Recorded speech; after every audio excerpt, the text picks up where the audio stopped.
So good afternoon, everyone. My name is Cristina Colon-Semenza, and I am a physical therapist and a research scientist at Boston University's Center for Neurorehabilitation.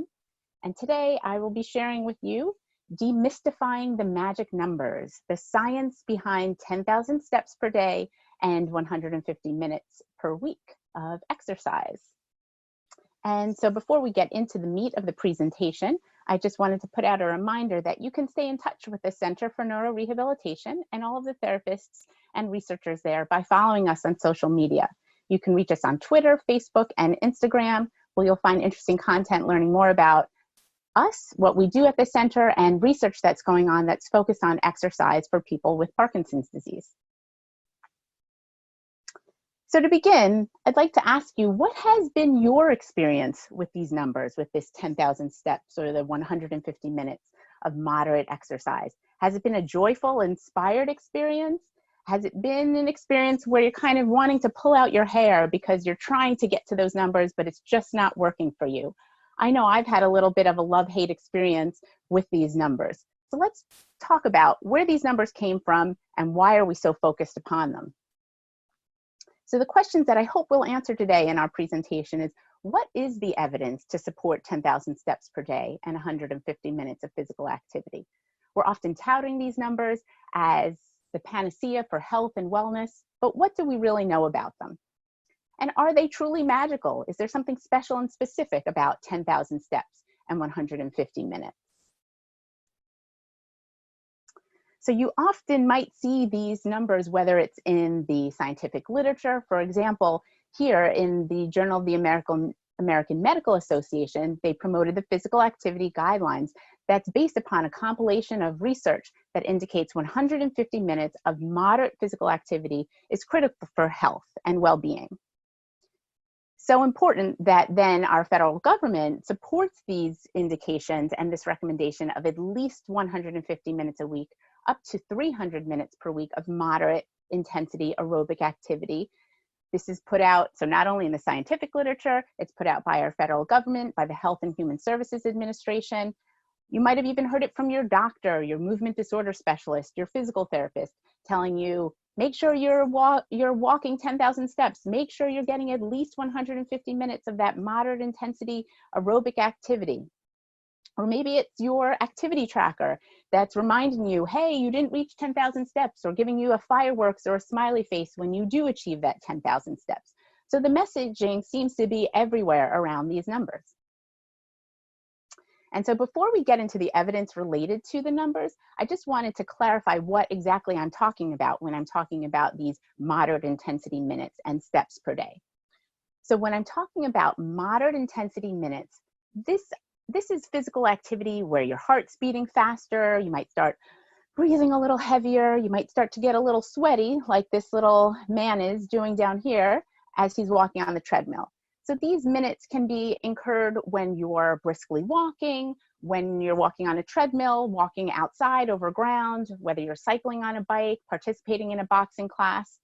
And if you are doing this 150 minutes of moderate intensity minutes, you are likely also then achieving this 7,000 to 10,000 steps per day. Because when you're getting that intensity, you're likely walking quickly, and so you're accumulating that 10,000 steps per day. But there's a little caveat to that, that when you're achieving 10,000 steps per day, you're not necessarily achieving that 150 minutes of moderate intensity exercise. And I'll share with you a little story about an individual that we encountered in our center to kind of drive this point home. So he had heard about the 10,000 steps per day and really thought, wow, this seems to be critical for my health and well-being and the management of my Parkinson's disease.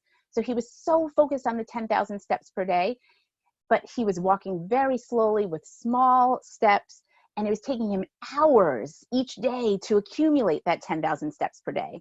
Well, in meeting with us, we discussed a plan. Well, maybe that's not the best focus for you, and maybe you could be using your time more efficiently and effectively to achieve this 150 minutes of moderate intensity exercise.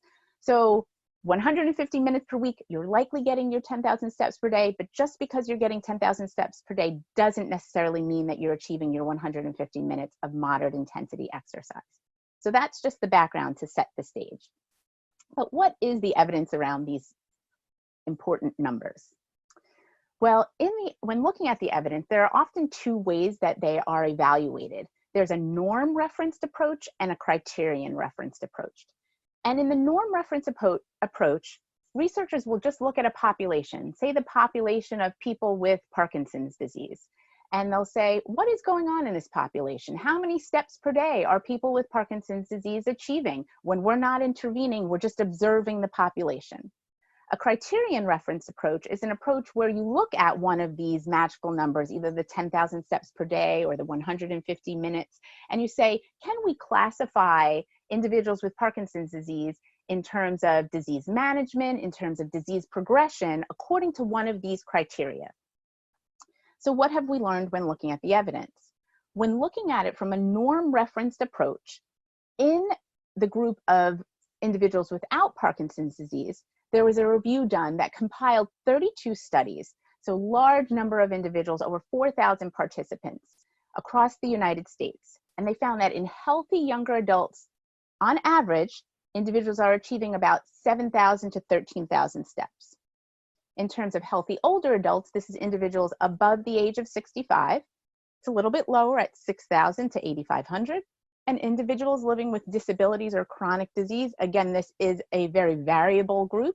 We're not specifically talking about one disease process. We see the numbers around 3,500 to 5,500 steps per day. And then finally, in people with Parkinson's disease, I looked at 3 different studies that reported on the average steps per day in their populations. So put together, this is close to 200 people with Parkinson's disease, and the ranges of the means were from 4,800 to 10,200. So when looking at these, you see that there is a large range and it is highly variable when looking at this norm-referenced approach to understanding these numbers.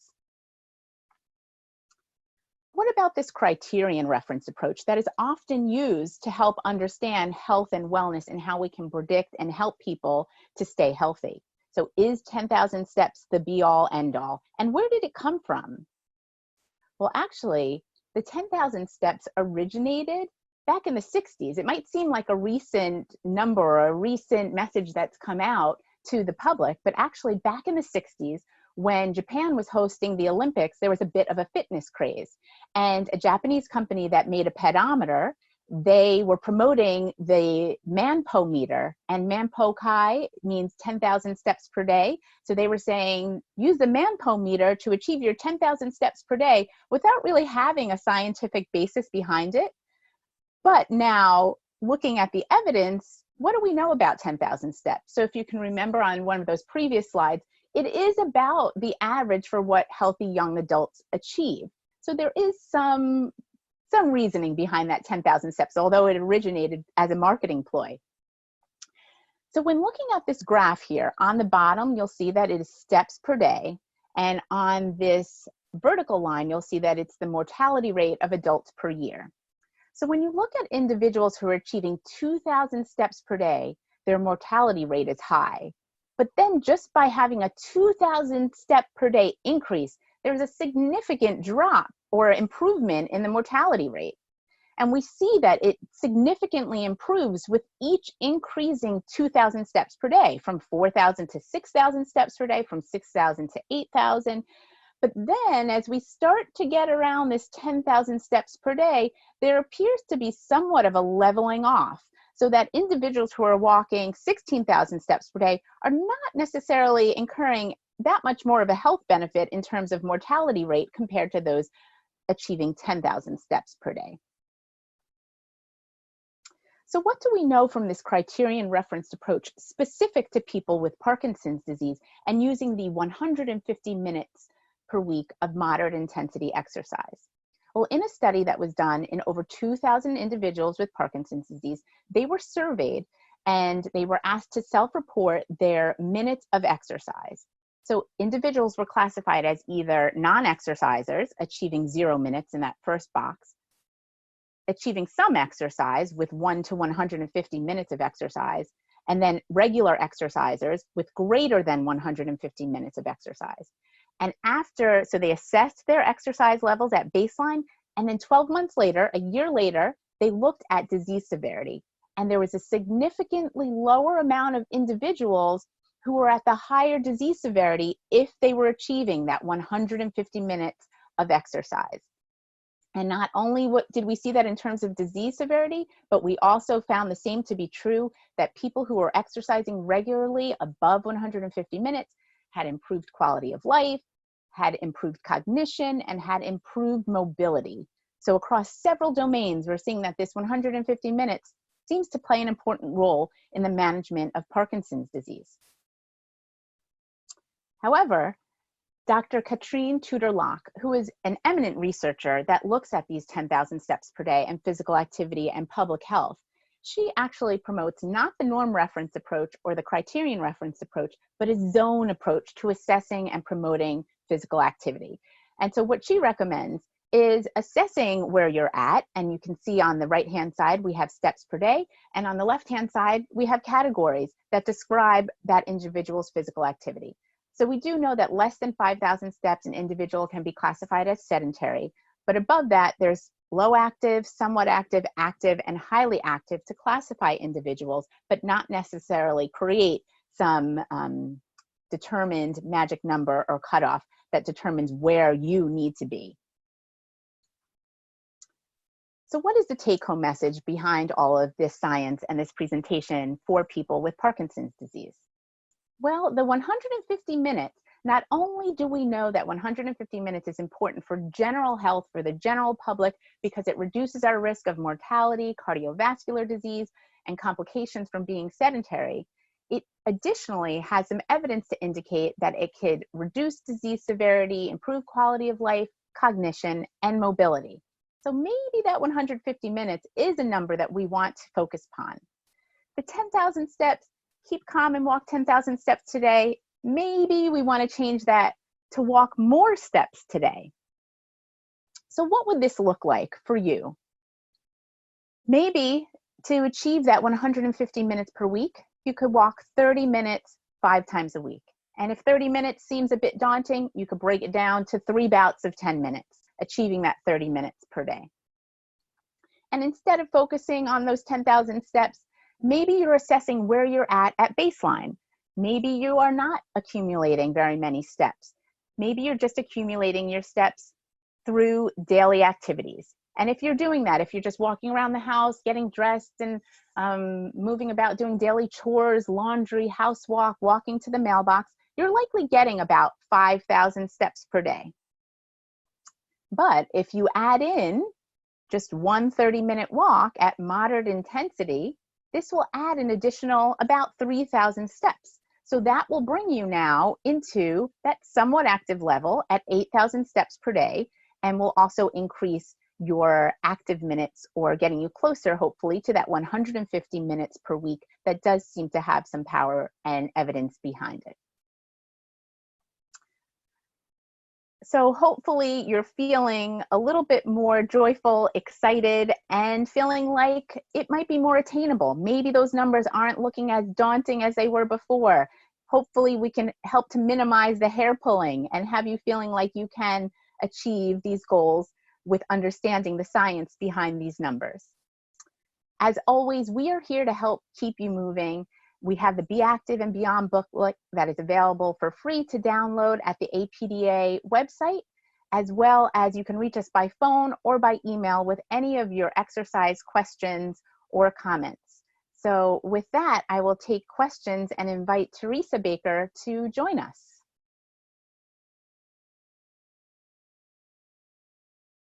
Hey, Teresa. Hi, Christina. Thank you so much for that excellent presentation.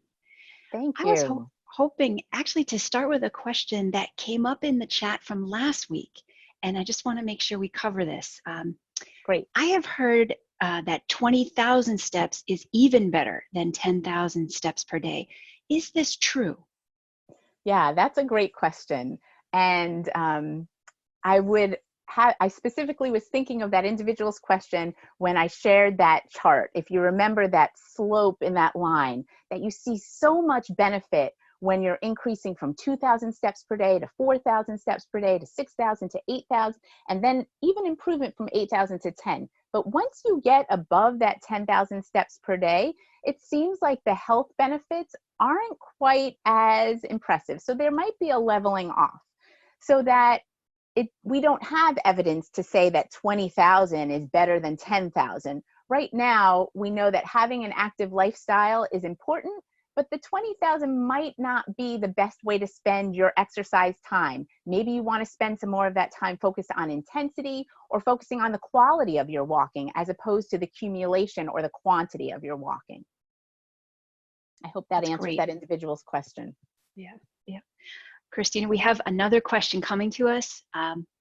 I have difficulty reaching 150 minutes of exercise per week. I typically do 3 30-minute brisk walks per week. Is it really that important that I get to the 150 minutes? So first off, that's great that this individual is already achieving 90 minutes of moderate intensity exercise, and I commend you on setting up, it sounds like, a schedule where you have it planned out. So great job so far. But what we seem to know from the evidence is even beyond what I'm presenting here, and Teresa's going to be chatting a little bit more about this next week in terms of intensity, is that there does seem to be something important around this 150 minutes. Whether we're looking at exercise specifically for people with Parkinson's disease or within the general population, this accumulation of 150 minutes of moderate to vigorous physical activity provides protection against cardiovascular disease, diabetes, obesity, and the list goes on, all mortality risk, as well as there's some evidence indicating that it does provide some, at high enough intensities, provide some protection maybe against disease progression. So there does seem to be some indication that you would want to increase from 90 minutes to 150 minutes.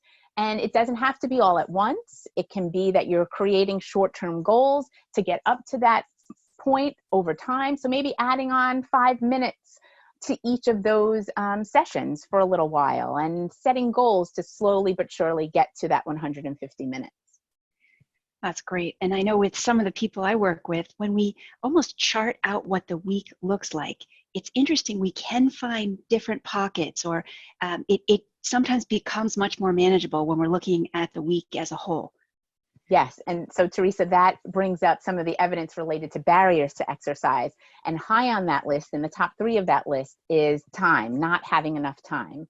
And so I think we often all feel limited. There's so much to do in our days, even now when we're all at home and we're Zooming all the time. We were just talking about how there's so much great content out there. How do we find the time? Well, when we can plan for it, create a plan and a schedule, somehow we can make it work. So I think that's important to talk about scheduling in that time in order to make those goals attainable. Absolutely. Cristina, we have another question coming in from Dan, and I'll read out the question, and then actually I might take a shot at answering it if it's okay. Yeah, this is on the idea of that moderate intensity that you've covered, and I know I'd like to talk about more next week. Dan says, what miles per hour would fit as moderate when we're talking about walking speed? Or is that a more individual issue? And I hope it's okay if I take this, Dan. Yeah. I think excellent question, because you can see how you're trying to individualize and take this moderate intensity challenge and what that would mean for you. It is a little bit more of an individual issue, but perhaps could I just say in a very general way, and I'd love to talk more about this next week, that the idea of how you feel, the perception of your exertion, how hard you're working, if you can feel you're working somewhat hard, that gives us generally the idea of moderate intensity. So I don't want to go too off topic, but Dan, that's a great question. I'd love to come back to that next week. And then as another generalization, I think, Teresa, you're right, is that we've talked about it in some of our previous presentations, and individuals can also find the rating of perceived exertion in the Be Active and Beyond booklet, the Borg scale. Even if you Google Borg rating of perceived exertion, you can find the scale. And that's somewhat hard, we know, correlates with about moderate intensity. Easy ways to know if you're working at moderate intensity is the talk test, right? We've spoke about this before. So if you're able to carry on a conversation the way I speak so fast without taking a breath, you're not at moderate intensity. You should be able to talk, but maybe you're getting a little breathy, and you should not be able to sing if you're at moderate intensity. And then another point, Dan, related to the speed, we know that about 100 steps per minute correlates with moderate intensity walking. So yeah, maybe it is simply just looking at your stopwatch and counting your steps as you're walking to see if you're at that moderate intensity. That might be a big task to do, but that is one way to gauge if you're at the appropriate speed. So thank you for that question, Dan. Cristina, we have kind of a category of questions, a couple in a row in this kind of broad category, coming in from Dave and also Eloise, related to activity monitors. So the first question I have here is, I don't have an activity monitor. Do I have to have one? And then I have a few follow-up questions on that. Yeah, that's a good question. So the positives on activity monitors is that it's a great, simple, easy way for you to have feedback on your goals. And we spoke about this in my previous presentation on motivation, is that it's great to have goals, but if you're not having feedback on those goals, then it's not going to help you to stay motivated and stick with it. And so in terms of accessibility, the prices on activity trackers have really gone down, so that there are some models that are rather inexpensive. But you don't even necessarily have to have a high-tech activity tracker. Even if you have a regular old pedometer that you could buy, I think they're, so inexpensive, probably like under $10, I think, that just counts the number of steps you're doing per day. Now, that's not going to give you, the information in terms of active minutes or the moderate intensity minutes the way a lot of the other activity trackers do. So point being that activity trackers are great. They give you so much information. I think they're useful. If you are trying to, if you're having difficulty staying motivated, it might not only be a way to increase your physical activity, but to maintain your motivation over time. But you can try low-tech procedures as well, using a regular pedometer, or by having we talked about having a chart of, have I done my exercise today, and just timing it. And using the talk test, or using the rating of perceived exertion. So there are lots of different ways to get to the same end goal, but having some way to track it and have feedback on your goals is going to be imperative. Absolutely. That's great. I think that covered a lot of points. There was another question about, do I need a Fitbit? Could we recommend an activity tracker? And I think your point about a pedometer, I know from some of the work we've done in our center, we found that a pedometer at the waist is actually quite effective in tracking steps accurately for people who have Parkinson's disease. But as you said, something that gives us that general idea of feedback. Exactly. So right. So we actually did a study at the center that compared several activity trackers, and we did find that the one at the waist was the most accurate. There have more recently been other studies that have been done and looked at wearing wrist-worn activity trackers in people with Parkinson's disease. And although they said that they did have some miscalculation of steps for individuals that have tremor and dyskinesia, the rate of change was still appropriate. So although it might be counting some movements incorrectly, the rate of change is still going to be the same. So that if you're using it to create a baseline and then a goal, that information is still going to be helpful, even if it's counting a few movements incorrectly. We have another great question that came in. Which one should I focus on? 150 minutes per week or the 10,000 steps per day? Yes. Okay. So yeah, so it's both of these numbers have research and evidence behind them, especially in the general population. But when looking at the population of people with Parkinson's disease, it appears that not only in terms of looking at the norm approach and the criterion approach, but looking beyond this literature to exercise intensity really seems to matter in disease management for people with Parkinson's disease, which is why, Teresa, we have you doing that whole presentation next week. And I won't get too much into it, but from the review of the literature that I've done, and hopefully next week after you hear Teresa's presentation, you will see that, or you'll come to learn that intensity should be more of your focus and that this number of steps might take you away or distract you from that intensity, which we know seems to be a critical component of garnering all the benefits that exercise has to offer. So, and that's why I shared that story about that individual who was so focused on getting all of his steps, but really his time could have been likely spent more efficiently and effectively to help him manage his disease with exercise and physical activity. Absolutely. And I think that ties into, this is another question coming into us. Any tips on the proper form or technique while walking for exercise?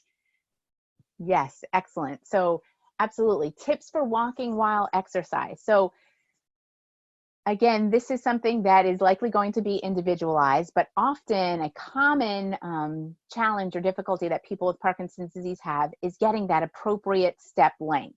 That people often will have shorter steps or festinating steps, so that if you are trying to work on improving the quality of your walking, that taking those long steps will help to increase your the quality of your gait, and hopefully also help to improve the speed of your gait simultaneously. So thinking about taking those long, big, exaggerated steps might be one way for you to increase your quality as well as your intensity of walking. Absolutely. This is a question coming to us in the Q&A section here. And again, I might comment on this as well. This is coming to us from Leslie, and her question is, can we speak to how many minutes should we be exercising per week in the target heart rate zone? And I might just comment that, again, I'd love to touch on this too next week. It speaks to the intensity piece of what we're talking about, and heart rate is certainly one way to measure that intensity. So I want to note that question, Leslie, and could I say maybe stay tuned? Yes, and I'll just touch on it just a bit, because the moderate intensity minutes, you know, I talked about it in general terms and non-technological terms, talking about getting your heart beating faster, feeling a little sweaty, a little breathy, and we talked about it in terms of the rating of perceived exertion. But really, those moderate intensity minutes, it's about 60 to 65% of your age-predicted maximum heart rate. And so often individuals might say, oh, well, I participate in, you know, boxing class 3 times a week. I'm, you know, and each class is an hour. So, you know, I must be getting my 150 minutes of moderate intensity exercise. But in reality, when we start to break it down, and share with me a little bit about that class, and well, there's, you know, there's a 10-minute warm up, and then we take a lot of breaks, and then there's a 15-minute cool down.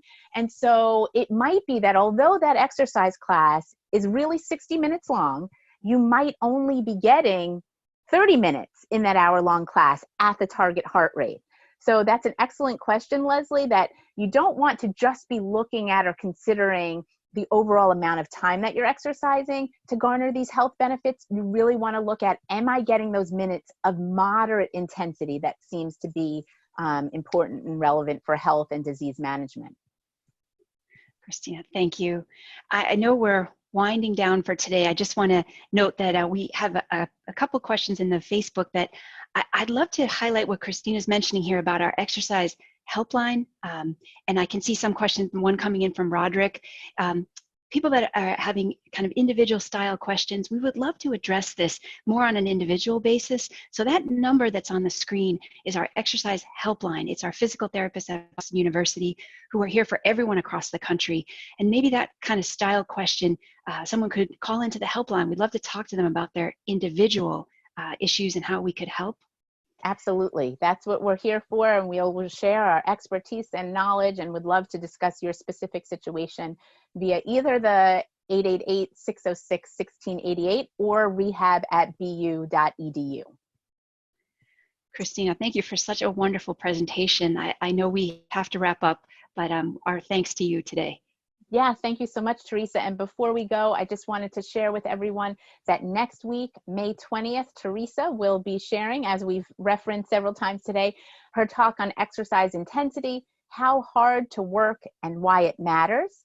And then finally, on May 27th, all of the therapists and researchers that have been discussing these presentations with you over these last 2 months will get together, and we will have a panel discussion talking about exercise and physical activity in the new normal. But please do contact us via either our social media or at our 888 number or at rehab@bu.edu. If you would like to submit questions in advance of that panel discussion, we would love to hear from you to have it targeted to your questions and your comments or your specific wonderings, maybe over the course of these last 2 months. So please do get in contact with us, and we look forward to hearing from you and seeing you again next week. Thank you so much, Cristina. I'll just end that. We have Tamara who said, thank you, that was great. I'm going to get some steps in now. Okay. It's a beautiful day here in Connecticut. I hope you all having beautiful days to get out there and get some steps. So thank you everyone for joining us here today. Thank you, Teresa. Thank you so much.